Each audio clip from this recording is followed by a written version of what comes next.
Rolling scars हैं, अब आप देखेंगे, ठीक है ना, बहुत स्मूथ है।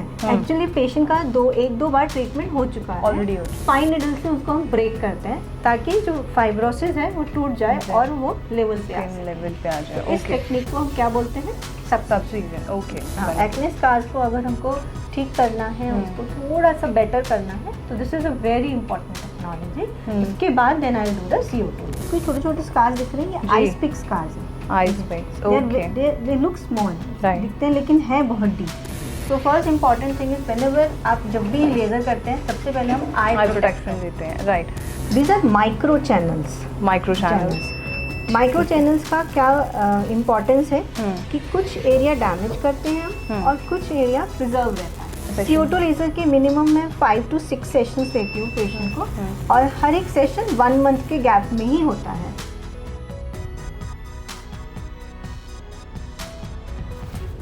बहुत स्वागत है आप सभी का नेशनल खबर में। और आज के इस खास प्रोग्राम में हम बात करने वाले हैं कि एक्ने स्कार्स का ट्रीटमेंट किस तरीके से किया जाता है।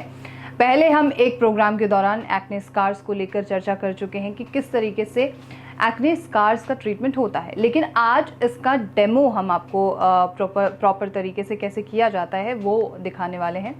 हमारे साथ डर्मेटोलॉजिस्ट डॉक्टर चंचल मौजूद होंगी, जो जानकारी इसके बारे में साझा मैं आपसे चाहूँगी कि आप कीजिए कि क्या ट्रीटमेंट चल रहा है। देखिए, पेशेंट का कंप्लेंट है कि आफ्टर दी एक्ने होने के बाद काफ़ी एक्ने स्कार्स जो है वो एक प्रकार की वहाँ पर कॉम्प्लिकेशंस छोड़ गए हैं। जी, ठीक है।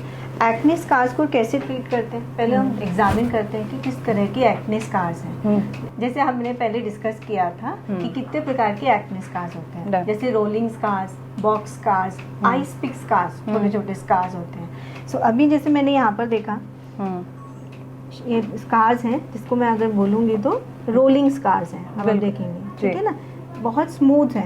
एक्चुअली पेशेंट का एक दो बार ट्रीटमेंट हो चुका है ऑलरेडी, जिससे कि स्कार्स जो है बेटर हो चुके हैं। आज जो है पेशेंट का लास्ट ट्रीटमेंट है, तो इसमें जो दिख रहे हैं मुझे अब ज़्यादातर रोलिंग स्कार्स दिख रहे हैं। ओके।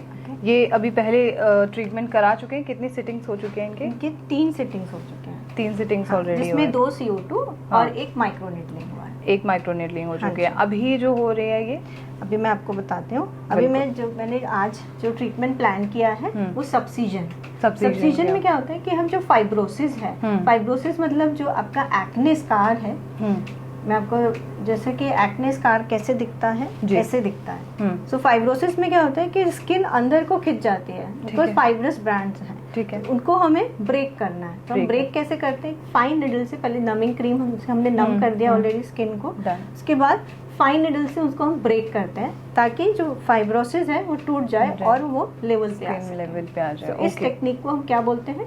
सब्सिजन। ओके। ये कितनी देर का पूरा प्रोसीजर है? 5 मिनट्स में सब्सिजन हो जाता है। 5 मिनट्स में सिर्फ सब्सिजन हो जाता है। ओके। और इससे पहले नमिंग क्रीम वगैरह लग चुकी है। इनफैक्ट मैंने पेशेंट को पूरा फेस पे नमिंग क्रीम लगा के नम कर चुके हैं। ठीक है। अभी जो मैं आपको दिखा रही हूँ वो प्रोसीजर, उसको सब्सिजन बोलते हैं। जी। बहुत सिंपली हम जैसे ऑलरेडी नम है स्किन में, यहाँ पर फाइब्रोसिस दिख रहा है, तो उसको हम हल्का सा with the help of the fine needle उसको लेके मैंने, आप अगर देखेंगे वैसे बिल्कुल ब्रेक कर दिया है। ठीक है, निकाल लेता है। It's a very simple procedure but it's very important है। एक्ने स्कार्स को अगर हमको ठीक करना है, उसको थोड़ा सा बेटर करना है, तो this is a very important technology. उसके बाद then I will do the CO2 laser. Okay, ठीक है। So this is the machine you use for this is the CO2 laser machine. CO2 laser machine, okay. I'll set my parameters. इसमें मैं अपने parameters set करूँगी। ठीक है। तो patient को दोनों ही चीक्स पर ये इशू है? हाँ, पेशेंट के जैसे आप देखेंगे दोनों ही चीक्स पे ये अच्छा, ओके। यहाँ पर भी एक्ने स्कार्स हैं, different type of acne scars. जो आपको छोटे छोटे स्कार्स दिख रहे हैं ये आइस पिक स्कार्स हैं। Ice picks, okay. They look small दिखते हैं लेकिन है बहुत डीप, ठीक है। लेकिन जो ऐसे आपको बड़े बड़े दिख रहे हैं they are all rolling scars, okay. Box scars अब रह नहीं गए क्योंकि ट्रीटमेंट हो गया है। बॉक्स स्कार्स थोड़े डीप दिखते हैं। अच्छा, अभी मुझे यहाँ पर अभी बॉक्स स्कार्स दिख नहीं रहे हैं। ठीक है। ये बियर्ड एरिया में भी इनके ये थोड़ा सा बॉक्स स्कार था, हाँ, लेकिन अब आफ्टर ट्रीटमेंट ये रोलिंग स्कार में कन्वर्ट हो गया। ठीक है। So I'll start with the CO2 laser eye protection. So first important thing is whenever आप जब भी लेजर करते हैं सबसे पहले हम आई प्रोटेक्शन देते हैं, राइट, क्योंकि आईज पर उसका इफेक्ट पड़ सकता है। लेजर आपके आईज के रेटाइना या को डैमेज कर सकता है, ब्लाइंडनेस तक हो सकती है। सो दैट इज इम्पोर्टेंट, बहुत इम्पोर्टेंट है, बिल्कुल। Now I will do the laser. जी। सो बेसिकली CO2 लेजर में एक बॉक्स बन जाता है। ओके जी। These are micro channels. Micro channels का क्या इम्पोर्टेंस है कि कुछ एरिया डैमेज करते हैं हम और कुछ एरिया प्रिजर्व रहता है। ओके। जो एरिया प्रिजर्व रहता है वहाँ से स्किन हीलिंग फास्ट होनी स्टार्ट हो जाती है। ओके। सो अब जैसे हम जहाँ से डैमेज कर रहे हैं वहाँ पर न्यू स्किन डेवलप होती है। ओके। उससे कोलाजन रीमॉडलिंग होता है। कोलाजन रीमॉडलिंग का ही फायदा है कि एक्ने जो स्कार्स हैं वो इम्प्रूव होते हैं। ठीक है। So, मैंने इस टेक्नोलॉजी को भी सेलेक्टिव फोटोथर्मोलाइसिस बोल सकते हैं, बिकॉज हम यहाँ माइक्रो चैनल्स करके हीट क्रिएट कर रहे हैं। ठीक है। CO2 लेजर में बेसिकली जो वाटर होता है सेल्स में उसको वेपोराइज कर देते हैं। तो ऊपर की स्किन जो है वो निकल जाती है। ठीक है। लेकिन CO2 लेजर के बारे में अगर मैं बात करूँ तो ये कितने देर का प्रोसीजर है? CO2 लेजर अगर आपका सिर्फ चीक्स है, हाँ जी, तो 15 मिनट्स। लेकिन अगर फुल फेस है तो मे बी 20-25 मिनट्स लग सकते हैं। हाँ। और कितने सेशंस इसके यूज करने होते हैं? कितने सेशन? CO2 लेजर के मिनिमम मैं 5 to 6 सेशंस देती हूँ पेशेंट को, और हर एक सेशन 1 मंथ के गैप में ही होता है, बिकॉज जो कोलाजन रीमॉडलिंग है it takes time. Okay, it's a gradual process. Also after अगर आप बहुत जल्दी कर रहे हैं तो स्किन रिपेयर होने का टाइम नहीं मिलेगा। नहीं, ठीक है। So that is important. Okay. अमूमन पेशेंट्स क्या गलतियां करते हैं कि एक्ने स्कार्स होते हैं?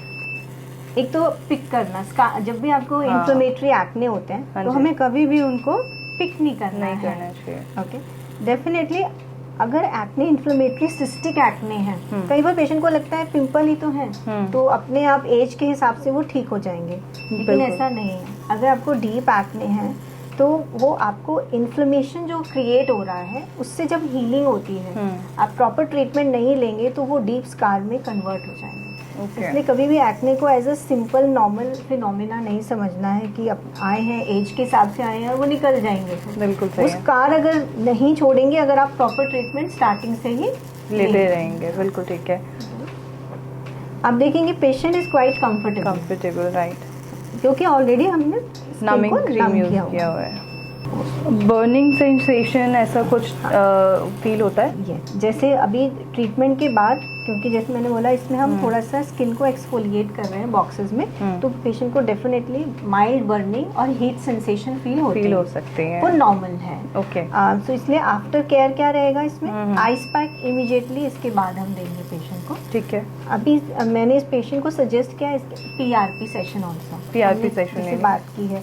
PRP what is the advantage, क्या एडवांटेज रहेगा PRP का, कि जो स्किन हीलिंग होगी इसमें डाउन टाइम होता है। डाउन टाइम मतलब एक पपड़ी बनेगी फेस पे, कितने दिन के लिए, 7 डेज के लिए भी रह सकती है, 5 डेज के लिए भी, डिपेंड कि मैंने क्या पैरामीटर्स पेशेंट को दिए हैं। ठीक है। तो वो डाउन टाइम रिड्यूस हो जाता है, साथ के साथ बहुत अच्छी स्किन रिजुविनेशन होती है अगर हम PRP को करते हैं, प्लस कोलाजन रिमोल्डिंग डबल हो जाती है। ठीक है। और किन चीज़ों का ध्यान रखना चाहिए after treatment? After treatment specifically जो डॉक्टर ने प्रिस्क्राइब किए हैं क्रीम्स, उसको फॉलो करना है। अवॉइड डायरेक्ट सन एक्सपोजर, बिल्कुल भी नहीं होना चाहिए इस समय, क्योंकि स्किन ऊपर से थोड़ी सी हमने डैमेज की है इसलिए। तो अगर स्किन सन एक्सपोजर होगा तो वो ब्लैक में कन्वर्ट हो सकते हैं। ओके। यस, प्लस जो भी रिपेयरिंग क्रीम दिए हैं वो आपको रेगुलर लगाना है। सनस्क्रीन इज अ मस्ट, अगर आप इंडोर्स हैं तो भी, घर में है या बाहर नहीं भी जा रहे तो भी आपको सनस्क्रीन लगाना है। एंड लाइट बहुत gentle face wash, good moisturiser and sunscreen is a must. Acne CO2 laser करने के बाद आप पेन हो रहा है, मैं PRP इंजेक्ट कर रही हूँ जैसे मैंने बताया था कि पीआरपी इंजेक्ट करने से एक तो एक्ने स्कार्स का जो ट्रीटमेंट है, कोलाजन रिमोल्डिंग बहुत अच्छे से होएगी। साथ ही साथ जो डाउन टाइम है, जैसे कि पपड़ी बनेगी उसके बाद न्यू स्किन आएगी, उसका टाइम भी 7 दिन की जगह 4 दिन का रह जाएगा। इसको हम थोड़ा सा ऊपर से स्प्रेड भी कर देते हैं ताकि पेशेंट्स की हीलिंग बहुत जल्दी होए। आइस पैक भी हम करते हैं पेशेंट के कंफर्ट के लिए। जैसे मैंने बताया था, इसमें थोड़ी सी बर्निंग सेंसेशन हो सकती है, हीट भी जनरेट होता है, तो आइस से एकदम से पेशेंट को कंफर्ट होता है। प्लस साथ में साथ हम इसमें पीआरपी भी इंजेक्ट करते रहते हैं। पीआरपी इंजेक्टेबल एक बहुत इम्पॉर्टेंट स्टेप है, क्योंकि रिमाउंडलिंग जैसे मैंने बोला है कोलाजन का, वो डबल हो जाता है। बहुत बहुत शुक्रिया आपका doctor Chanchal, thank you so much ma'am. Thank you, thanks a lot. तो ये तो बात हुई कि एक्ने स्कार्स का ट्रीटमेंट आखिर किस तरीके से किया जाता है। आपके मन में अगर कोई भी सवाल हो इस पूरे प्रोसीजर के दौरान, इस पूरे डेमो को देखने के बाद, तो आप ज़रूर हमसे पूछ सकते हैं। और ऐसे तमाम खबरों के लिए आप नेशनल खबर के साथ बने रहिए।